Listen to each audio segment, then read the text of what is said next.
PSG가 공식 홈페이지를 통해서 루이스 엘리케 감독, 아슈라프 하키미, 비티냐, 누누 멘데스의 재계약을 발표했습니다. PSG는 우리는 엘리케 감독과 2027년까지 계약을 연장했다. 하키미, 비티냐, 멘데스는 2029년까지 재계약을 체결했다고 전했습니다. 이번 재계약으로 PSG는 대부분의 핵심 전력을 2028년 여름까지 보유할 수 있게 됐습니다. 주전급 자원 중에서 2028년 이전에 계약이 종료되는 선수는 2026년에 만료되는 잔루이지 돈나룸마와 2027년에 끝나는 파비앙 루이즈뿐입니다. 두 선수를 제외한 주전급 자원들은 모두 2028년 혹은 2029년까지 PSG 선수로 뜁니다. 이강인은 2028년까지 계약된 선수 중 하나입니다. PSG와 재계약을 체결한 세 선수의 중요성은 말로 다 설명이 불가능할 정도인데요. 풀백의 중요성이 날이 갈수록 중요해지는 현대축구에서 하키미와 멘데스를 잡은 건 매우 크다는 평가입니다. 하키미는 지난 시즌부터 유럽 최고의 풀백으로 인정받고 있으며 멘데스는 부상을 털고 돌아와 PSG의 왼쪽을 탄탄하게 지켜주고 있습니다. 핵심 미드필더인 비티냐도 마찬가지인데요. 현재 비티냐만큼 중원에서 사령관 역할을 해줄 수 있는 선수는 전 세계에 많지 않다는 평가입니다. 엘리케 감독의 전술 구현에서 매우 중요한 풀백과 수비형 미드필더를 잡았기 때문에 PSG는 후방부터 전방으로 이어지는 코어라인이 앞으로 3년 동안은 탄탄하게 지켜질 것으로 예상됩니다. PSG가 가지고 있는 목표는 딱 하나뿐입니다. 이미 프랑스에서는 적수가 없는 PSG이기에 유럽 최정상으로 인정받을 수 있는 유럽축구연맹 챔피언스리그 트로피를 원하고 있습니다. 킬리안 은바페가 레알 마드리드로 떠나면서 슈퍼스타는 잃었지만 PSG는 이제 조직력을 앞세워 UCL 트로피를 노리겠다는 계획입니다. 슈퍼스타 위주의 영입에서 벗어나 팀에 융화되고 조직력을 올려줄 수 있는 어리고 유망한 자원을 집중적으로 영입하는 중입니다. 이강인도 이러한 방향성에서 영입된 선수 중 하나입니다.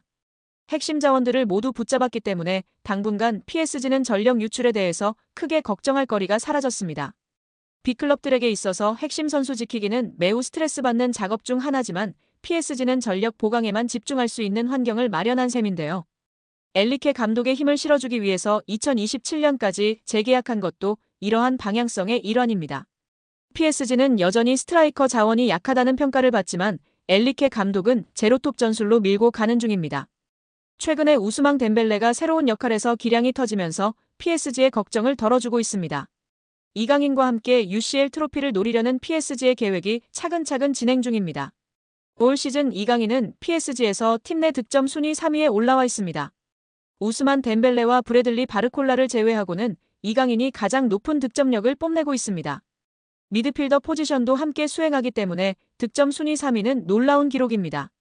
이와 더불어 팀 내 도움 순위와 공격 포인트 순위에서도 3위를 기록하면서 공격의 핵심으로 분류되고 있습니다. 특히 기회 창출에서 이강인은 팀 내 최고 수준의 기록을 보유했는데요. 기회 창출이 45회로 2위인 덴벨레보다 높았고 빅찬스 창출도 12회로 팀 내 최고인 상황입니다. 은바페 없는 PSG의 왕은 덴벨레인 줄 알았는데 뚜껑을 열어보니 이강인이었습니다. 이강인이 유럽리그 랭킹 1위 잉글랜드 무대의 톱클래스 강팀 핵심 선수와 견줄만 하다는 분석이 나오며 화제입니다. 프랑스 리그앙 파리 생제르맹은 2023년 8월 마요르카에 2,200만 유로 약 328억 원을 주고 이강인을 데려와 2027년도 시즌까지 연봉 727만 유로 약 108억 원 및 5년 총액 3,635만 유로 541억 원 계약을 맺었습니다. 2,200만 유로는 마요르카 구단 역대 2위 및 한국인 역사상 세 번째로 많은 이적료입니다. 이강인은 PSG 소속으로 2023년도 시즌 리그앙 23경기 3득점 4도움, 출전 평균 64분을 뛰면서 90분당 공격 포인트 0.43으로 활약했습니다. PSG는 유럽클럽 전체 랭킹 6위, 프랑스는 유럽리그 랭킹 5위인데요. 저명한 축구 통계 매체 옵타 스포츠에 따르면 미드필더로서 이강인과 가장 비슷한 선수는 프리미어리그 준우승팀 아스널의 주장 마르틴 웨데고르입니다. 70개 국가 및 30종목을 대상으로 하는 글로벌 통계회사 옵타 스포츠가 최근 365일 유럽 5대 리그 및 챔피언스 리그, 유로파리그 자료를 토대로 선정한 비교 대상을 발표하며 팬들의 관심을 받고 있습니다. 아스널은 2023년도 잉글랜드 프리미어리그 준우승을 차지했는데요. 잉글랜드, 이탈리아, 스페인, 독일, 프랑스는 유럽리그 랭킹 빅5입니다. 챔피언스리그는 유럽축구 연맹 1등급, 유로파리그는 2등급 클럽 대항전입니다. 이 강의는 개인 능력으로 상대쪽 경기장 파이널 서드에 진입한 횟수와 공간 침투로 PSG 동료 전진 패스를 받아낸 빈도 둘 다 유럽 메이저 대회 미드필더 상위 1%에 해당했습니다. 혼자서 위협적인 공격을 펼칠 수 있는 데다가 수비가 헐거운 지점에 대한 공간 지각과 상황 인식, 언제 파고 들어가는 것이 가장 효과적인지에 대한 타이밍 판단, 옆이나 뒤로 향하는 전개보다 리시브가 까다로운 전방으로 나가는 패스를 상대 저지를 뿌리치고 내 볼로 만드는 기술이 월드 클래스라는 얘기입니다.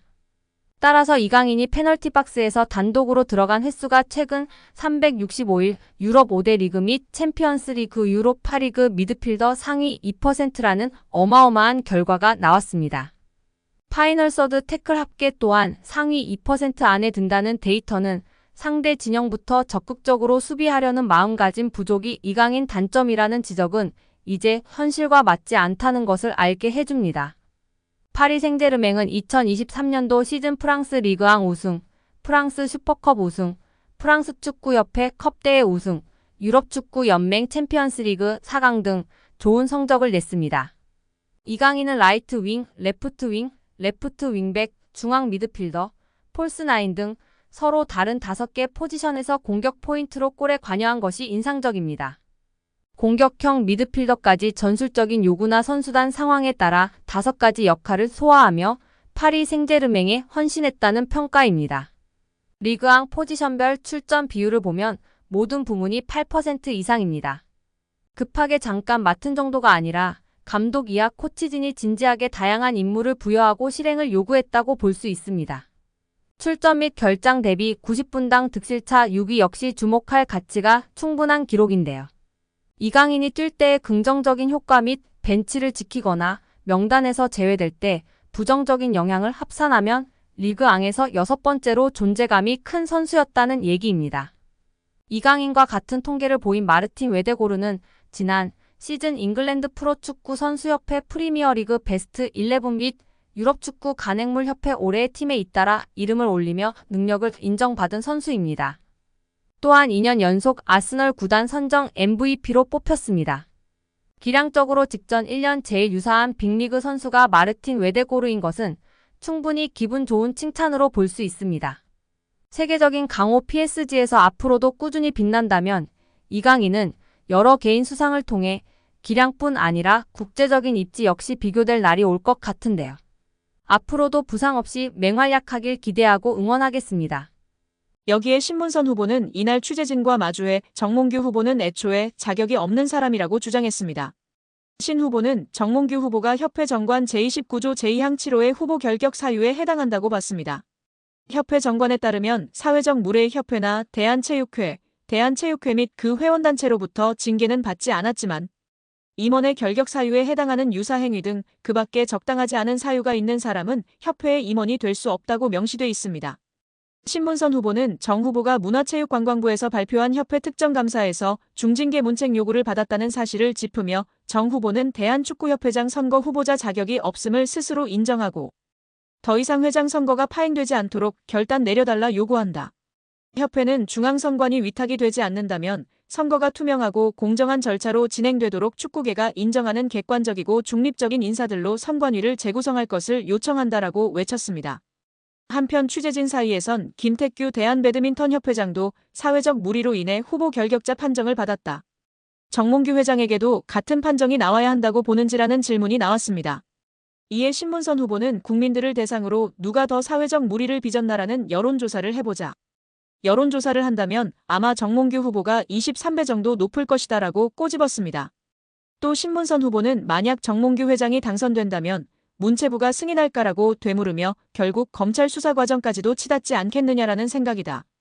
지난 12년 동안 협회를 이끌면서 작은 흠결이 있지만 명예스럽게 떠나는 모습도 기대하고 있다라고 전했습니다. 한편 신문선 후보는 허정무 후보와 마찬가지로 이번 선거를 중앙선거관리운영회에서 맡기를 희망하고 있습니다. 신 후보는 만약 중앙선거위에서 진행한다면 공정하고 투명한 선거가 진행될 수 있을 것이라고 내다봤다. 다만 위탁할 수 없는 돌발 상황이 발생한다면 어떻게 공정한 선거위를 새롭게 꾸밀지 검토 후 추가 입장을 밝히겠다고 예고했습니다.